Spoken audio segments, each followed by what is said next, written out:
Thank you, everybody. I'm out of puff now. I don't know about you lot. Oh, yeah. We've not lit the fire because I think with the volume of the fire, the smoke of the fire, we would really struggle to all see and hear each other. Careful, lovely. Please leave that be. Thank you, darling. So I figured we would light it afterwards, which is actually really lovely because after a ceremony like this, all the good intentions and all the good wishes and all the goodwill will quite literally, whatever you believe in, will quite literally be carried off in the smoke into the university. It's good stuff. I have an inner saboteur, so this is amusing me. Assist. Thank you very much. Can I just ask everyone, and yes, it's really cheesy, just to hold hands just for a moment, if you can manage as much as you can manage.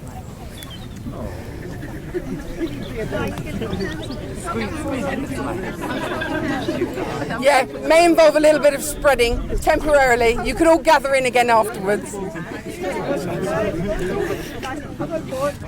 Thank you, everyone. The reason we do this is because in ancient times, in ancient places, the way that all ceremonies that we now know as things like weddings and christenings and funerals and all those sort of things were created in a circle.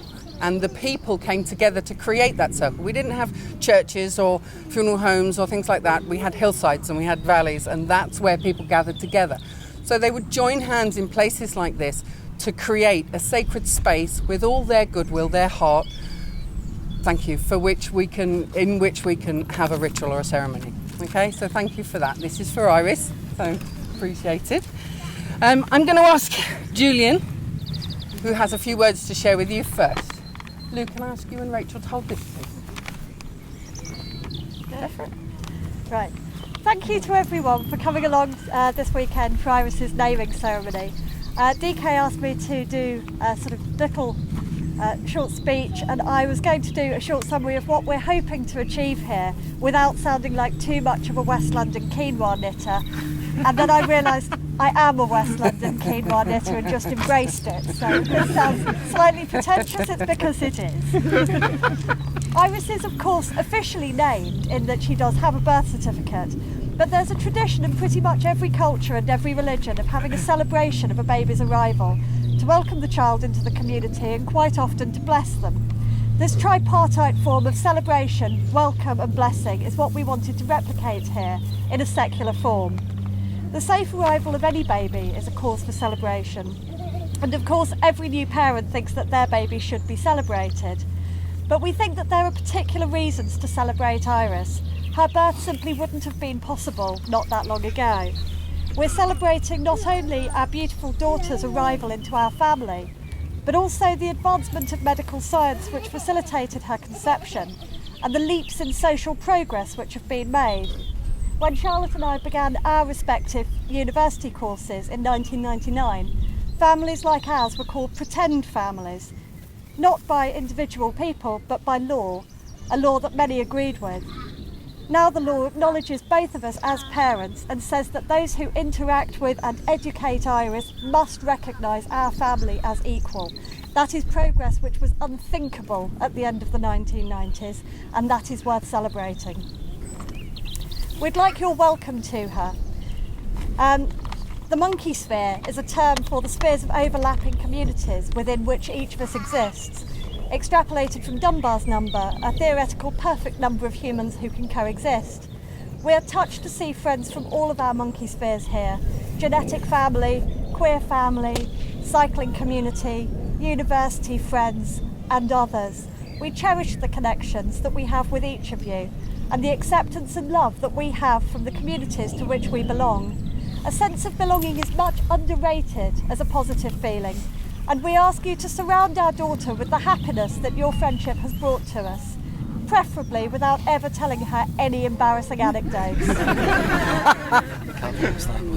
And we would like your blessing. That's often a religious term, meaning to infuse something with holiness, but it can also mean providing one's hope or approval. I could go into the etymology of it, with blessing being from the Old English blatian, to make holy through blood sacrifice. And then with the translation of the Bible into modern English, the word then came to carry some of the meaning of the Latin benedicere, benediction, to speak well of. And the modern meaning is somewhere between the two. A blood sacrifice on the campsite will play havoc with the red kites. So what we ask you for in blessing is your well-wishing, affection and support to Iris. Finishing on that semi-spiritual note there would be a good time to hand over to DK, who has very kindly agreed to be Master of Ceremonies. Thank you.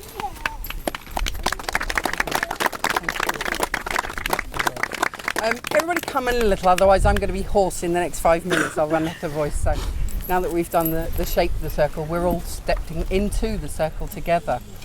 I think what I most want to talk about today in this particular case, and every child is very individual, every child is special, and you're quite right, every parent thinks their child is the most special, of course, as you rightly should. In Iris's case, the notion of tribe was what was so clear to me and even more clearly demonstrated today. Every member of the tribe, from the oldest to the youngest. You talked about progress, and I really want to pick up on that. Some things are wonderful in progress, and some things a little less so. A long time ago, it wasn't just mum and dad's job, or mum and mum's job, to raise a child. It was everybody's, it was the whole village, it was the tribe's job to raise that child. We lost that somewhere along the way, and all we depend on now are the child's parents, maybe their parents if we're still lucky enough to have them, and maybe a few close friends and family. What I see in front of me is the tribe that Iris is being welcomed into. Every member of this tribe has a part to play in Iris's upbringing. By being here and being a part of this weekend, knowing fully what it was for, you've all committed voluntarily to that responsibility. I want that to be seen as a joy, and I wish for every one of you to look into your hearts and see this as a tribal duty to take upon. Who among you, for example, might Iris turn to at 12 when actually she's got something she doesn't really want to talk to mum about? That's just not quite what I want to do. Who among you will she turn to at 18 when maybe she's away, her car's broken down, she can't get hold of parents? Who among you will pick up the phone when she's 23? I was going to say needed legal advice, but guess where she's going to go for that? But you see my point, that is what tribe is for. Our world is very different to those tribal cultures, but we can still be the same and take the same onus, the same responsibility for bringing Iris up together and for helping these two wonderful people to help this incredibly beautiful being to become an adult among us, just as each of these children here will become an adult in this tribe. Okay? An illustration of the notion of tribe that I heard a long time ago, which really stuck with me and resonated, and I hope it resonates for you, is the notion of the child's song. At some point, we all have our own song, yeah? And that's even in this culture, even in this day and age, you get to the point, well, yeah, that's my song, yeah? Or that's our song. Back in days of tribe, original tribe, when a woman decided that it was time for her to bring a child into the world, she would go off into the woods and she would find a space alone, and she would commune in that language with spirits, and she would wait to hear and feel the song of that child. And she would sing that song to welcome. Even before the seed is sown, she would welcome the child into her life and into her tribe. This is beautiful, it's a perfect example. She would go back to the village and they would set about and they would have, and even while they were creating that child, at some point they would be singing the child's song. As the woman goes into labour, the women from the village would sing that child's song to welcome her into the village.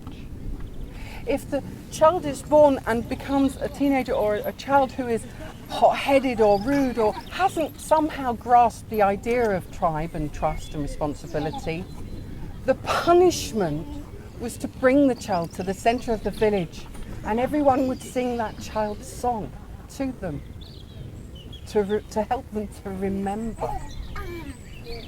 As each person passed out of this world, the tribe would sing that child's song to say farewell.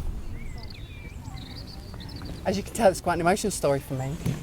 Iris will have her own song, and it's up to each and every one of you to learn what that song is. It doesn't need to be a literal song nowadays. But what is Iris's song? What is her passion? What will her desires be? What will her wishes, her fears? That's her song, and that is your job as her tribe, to get to know and to help her to remember when even she forgets. Okay? Thank you. That's a tough one to get through. Part of the naming ceremony is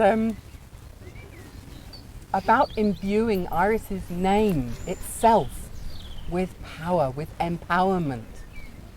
One of the messages of that is for the parents to say, do not say, Iris Liberty Norman Barnes, I nearly forgot. Iris Liberty Norman Barnes as a displeasure, as a get here, because it's a treasured gift.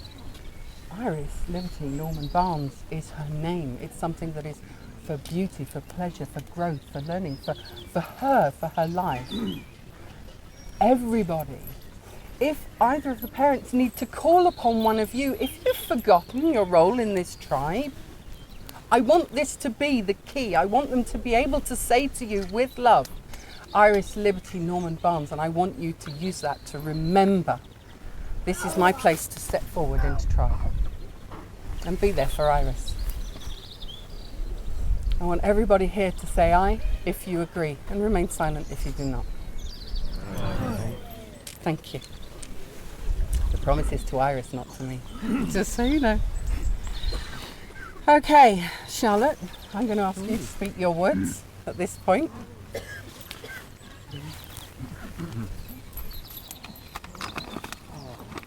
So, when Julian asked for your blessing earlier on, we're both hoping that you'll play a part in Iris's life, as DK has been talking about, and that's both right now and as she grows up.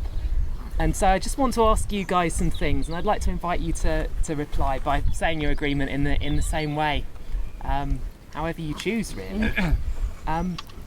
But when she wants to speak to somebody other than her parents, will you guys listen to her kindly and sympathetically? Yes. Will you encourage her in her interests? Yes. And will you inspire her with your enthusiasm? Yes. Will you surround her with your optimism? Oh, yes. When I find it. And will you help her discover who she wants to be and love her for who she is? Yes. Thank you. Beautiful. Thank you. Thank you. There are two members of the tribe, not chosen for any other reason than two members of the tribe. I would ask them to step forward and speak the words that they've been gifted to speak today. Philip first, apparently. Hello, everybody. Hi, Philip.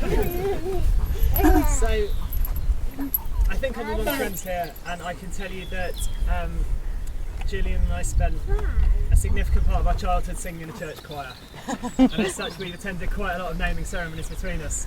And we were often called upon to sing a hymn with the chorus, the creed and the colour and the name don't matter, which I always felt was slightly contrary to the spirit of proceedings. I happen to think the name do matter, and throughout all of Julian being pregnant and then the tiny baby arriving and all of that sort of thing, I was really excited to find out more than anything else what her name was going to be, and I knew a baby as well planned as Iris was going to have a fantastic name, and they didn't let me down. They say as soon as I found out what they were going to call Iris, I went and I looked up in my Oxford Classical Encyclopedia, which is an enormous weighty tome and smells reassuringly of red rot. More about Iris, because she is of course the goddess of the rainbow. And it referred me in its usual laconic style to Hesiod and Homer and Ovid and Statius and a run of others. And Hesiod tells us, of course, the original Iris was the goddess of the rainbow and daughter of Thamas, the sea god, and Electra, not the Wagner Electra, the other Electra, the cloud nymph. She was mostly a messenger. In fact, those of you into your classical wordplay might be interested to know that Iris means rainbow, but Airas means messenger. And as such, she got involved in all sorts of interesting scrapes and things in the mythological canon. and there's I sort of looked a couple of them up, and I found there were some really juicy bits of Homer, and what I really enjoyed were the epithets. So I'd like to share a couple of those with you. She is called, on top of the usual, jolly quick, jolly impressive, jolly don't strike us down here and now. She's called Chrysopteron, of the golden wings, and she is called Thaumatias, the wonderful one. And my favourite of all, she is called Aelopos, storm-footed. So immediately I checked, and her feet are incredibly cute, and they are incredibly small, and they are indubitably stormy. So I think it would be really nice if we could all give a little round of applause to the baby I made with love and science, Iris Chrysopteron, Iris Thaumatias, Iris Aelopos!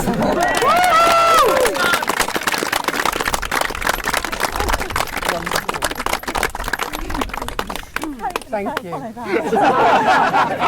Andrew, I'm not going to really follow that. There's no Greek or anything or Latin in my speech, but I'm going to read from Iris's favourite book. It's called Guess How Much I Love You. If I can find the first page. Okay. Little Nut Brown Hare, who was going to bed, held on tight to Big Nut Brown Hare's very long ears. He wanted to be sure that Big Nut Brown Hare was listening. Guess how much I love you, he said. Oh, I don't think I can guess that, said Big Nut Brown Hare. This much, said Little Nut Brown Hare, stretching out his arms as wide as they could go. Big Nut Brown Hare had even longer arms, but I love you this much. That's a lot, thought Little Nut Brown Hare. I love you as high as I can reach, said Little Nut Brown Hare. I love you as high as I can reach, said Big Nut Brown Hare. That is quite high, thought Little Nut Brown Hare. I wish I had arms like that. Then Little Nut Brown Hare had a good idea. He tumbled upside down and reached up the tree trunk with his feet. I love you all the way up to my toes, he said. And I love you all the way up to your toes, said Big Nut Brown Hare, swinging him up over his head.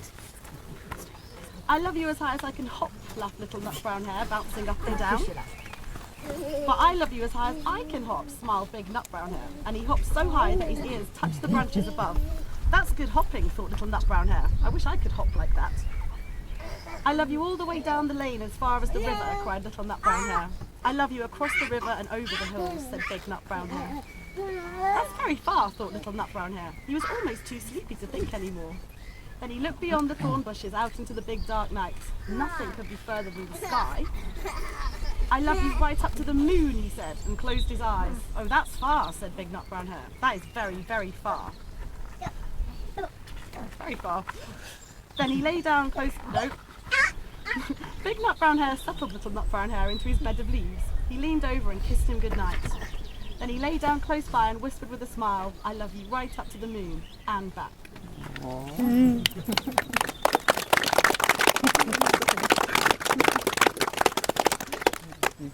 I think it's pretty obvious to see that this little one is definitely loved to the moon and back. If you will all bear with me for just a few minutes, I'm going to do the blessings for the baby. You may not be able to hear everything, but feel free to watch, okay? Thank you. Everyone, it's all about you. Blessings of the North. Strong. The roots of our feet, the roots of our family. In your case, the roots of a very special tribe. The history, the path behind you, what brought you to this place, this spirit, in this body, in this time. The path ahead of you, the journey ahead. And boy, do you have a lot of people on your journey helping you. Be strong, be rooted, so that you have the freedom to fly.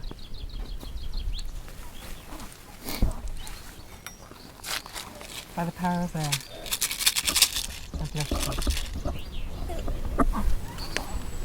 Air is light and beauty, music, laughter, sounds, the voices that carry you through.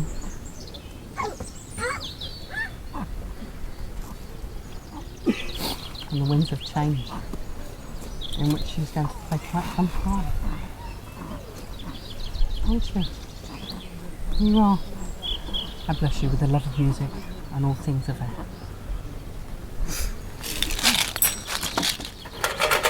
Don't worry, this is going nowhere near it. Don't panic. Don't panic, I'm not going to set it on fire. It's not a sacrifice. By the power of fire, I bless you. Ho ho! And what was it? Storm-footed? By the power of fire. In fact, I shall add an extra blessing there, which is anger. Do not be afraid of anger, because the world will teach you to be so, that it's not right, not proper. But I want you to be okay with anger, to be able to express it, but to not allow it to control you or to become too big a part of your life. It's just one of many emotions. The power of fire is all about the passion, and I hope and bless you with your own passions. Find your own truths, your own passions, and may they be very hot-blooded. I think she wants to join in. Can I have my hand just for a minute? Is that all right? Thank you. By the power of water, I bless you. Yes. It's okay, it wasn't too cold. Water, emotion. Oh, I bless you, as I say, with all the emotions, with dreams, with inspiration, and I suspect in this family with mental acuity. Certainly the power of air is thought. Everything from dreams, and I pray you follow yours. Not pie in the sky, but real dreams. Everything from fantasy to truth. And all the thoughts that are going to fill this mind. I bless you with those powers of air. Iris, Liberty, Norman, Bond. I bless you in your name, your birthright, and your tribe.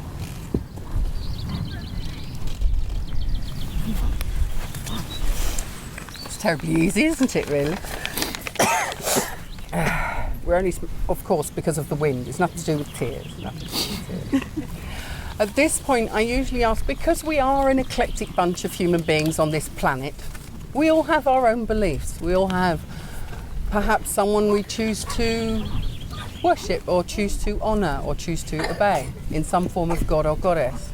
Perhaps just spirit, perhaps that's what you believe. Perhaps all you believe is the earth underneath your feet, the seasons and the cycles of life from birth through to death. Whatever it is that you truly firmly believe in, I want you all to take just a moment to yourself and say your own form of prayer for Iris in those names.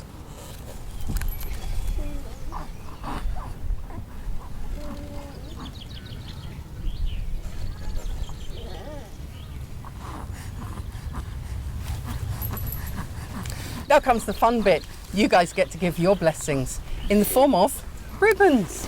What I want you to do is take your ribbon in your hand, and if you have a shared ribbon as a partner or a family, that's fine. Each of you take it between you. Hold the ribbon between you.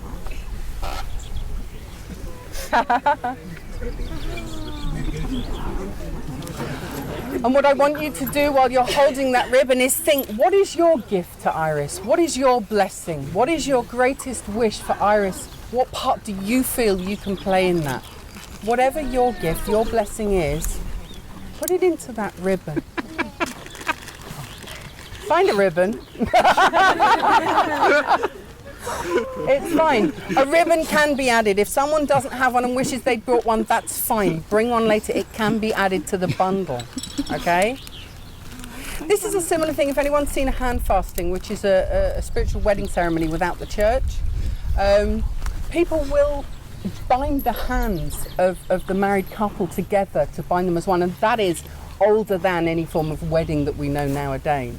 People used to bind themselves to each other alone on a hillside. They didn't need pomp and circumstance. This way, with these ribbons, you're going to pass your blessings for this ceremony to Iris, and I want each of you to come forward, and Charlotte, I suspect you're going to have to be the hands, because otherwise she's so wrapped up and snug we'll make her a pile like this. But if you would, just touch the ribbon to Iris, then pass it to Charlotte. Okay, if anyone would like to say a word to Iris at that point, not a great long speech, but if you would like to say your blessing aloud, please do so that we can all share it as a tribe, so we can hear it. If you don't feel to, that's fine too. Just pass the ribbon, the blessing will follow. Many thanks. I'm going to suggest we go around this way. Okay, so that would make you first, please. Lovely. You don't eat it yet. Thank you. Can I take that to Ireland? Just hand it to me. Yeah. What happens with these ribbons while they continue is it's up to Charlotte and Julian. Sometimes they can just be knotted together in one large bundle and pinned in the wall in the nursery. The child owns those ribbons. The blessings are for Iris. She can carry them with her. Charlotte and Julian might decide to put them into a picture, have them woven into something. Whatever it is, these ribbons will stay with her until she chooses to let them go, if she ever does. She'll probably carry them for always. Okay?